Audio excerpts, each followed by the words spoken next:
Okay, so the hate on the Samsung Galaxy Z Fold 7 has just been so real lately in the comments of my videos. And a lot of it has to do with the lack of S Pen support.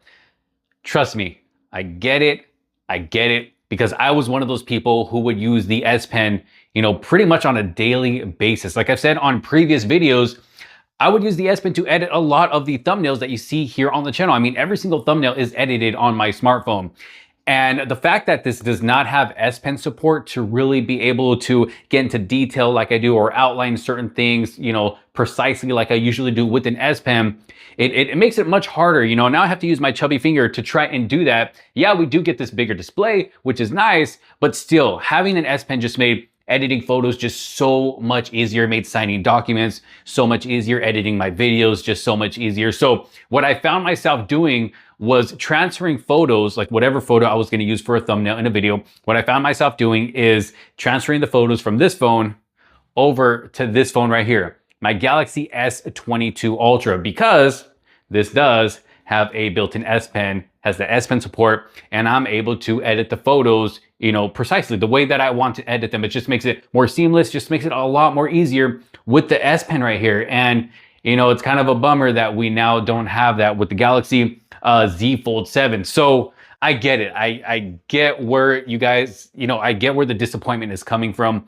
because like I said, I am one of those people who would use that S Pen on a daily basis. Well, I kind of have a fix for that. It's not really a fix. I did get a lot of comments asking if I would test this out on the Z Fold 7. So I went and got some. I got some of those, capacitive pens, and it does come with 2 points. It comes with the thin point and a thicker point as well. And it's basically just rubber tips, and it makes it act as if you're using your finger on the device. And it works with the outer display and the inner display, and it's not going to damage that inner display because it is a soft rubber tip. And I got a 2-pack for it was like $10. Now, no, this isn't a 100%, fix. This is more of like putting a Band-Aid on the problem for now, on the issue, until hopefully Samsung does bring the S Pen support back on the Galaxy Z Fold 8, because, they did mention that we are getting an Ultra experience with the Z Fold 7, but the S Pen was kind of an Ultra feature. So you're taking away one of those Ultra features, which is taken away from the Ultra experience. And that's just me. That's just my opinion. I understand that there's also a lot of people who don't use the S Pen, a lot of people who can care less about the S Pen, but there's also a bunch of us who do care about the S Pen. You let me know which person you are down in the comment sections below. Are you someone who doesn't really care about the S Pen, or are you someone who absolutely needs it and did find yourself using a lot more than you thought you would, or you found yourself using it for work stuff, or just maybe just doodling stuff, because sometimes it doesn't always have to be for business. It can be for fun, because there was a lot of fun features as well that you got with the S Pen support.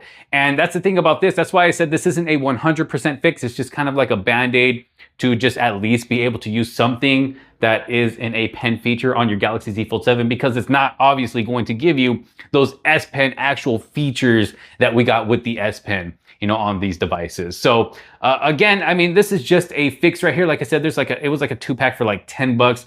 And it's been working good to be able to edit the photos that I want and help edit videos and sign documents and stuff.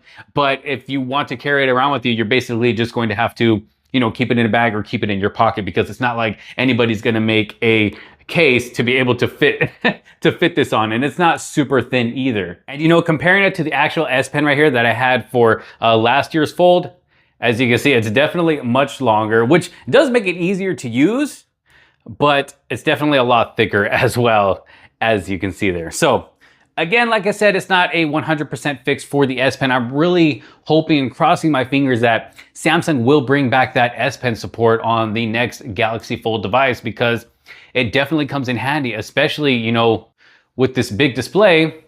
We should have some type of S Pen support, to be able to use on here. Look at this. It works. It's just not the same though. And it doesn't give you that feeling as if you're actually using like a real pen or pencil. Sometimes it kind of has like a sticky feeling, I guess you would say, if I can explain that right. And yeah, it's just not that same feeling as an S Pen. But like I said, it is just a quick fix for now. So if you do find yourself interested in one of these seem to be working out pretty well for me right now. So if you do find yourself interested in one of these, I'll make sure to leave a link down in the description below so you can pick one up for yourself if you do plan on getting a Z Fold 7 and you find yourself needing an S Pen. So no S Pen, no problem, I got you covered. But y'all let me know your thoughts down in the comment sections below. If you did like this video, find it helpful, make sure to give it a huge thumbs up. I just kind of wanted to give you guys a fix. If you are someone who used an S Pen, check out one of those. Like I said, it's not going to damage that inside display. Thanks for watching. Again, leave a huge thumbs up. If you're not subscribed yet, hit that subscribe button so you don't miss out on any other future videos. Hit that bell so you get notified every time I post a new video, because I still got more videos coming for the Galaxy Z Fold 7 right here. Thanks so much for watching. This is Josh Quinones. I will see you on the next one. Peace.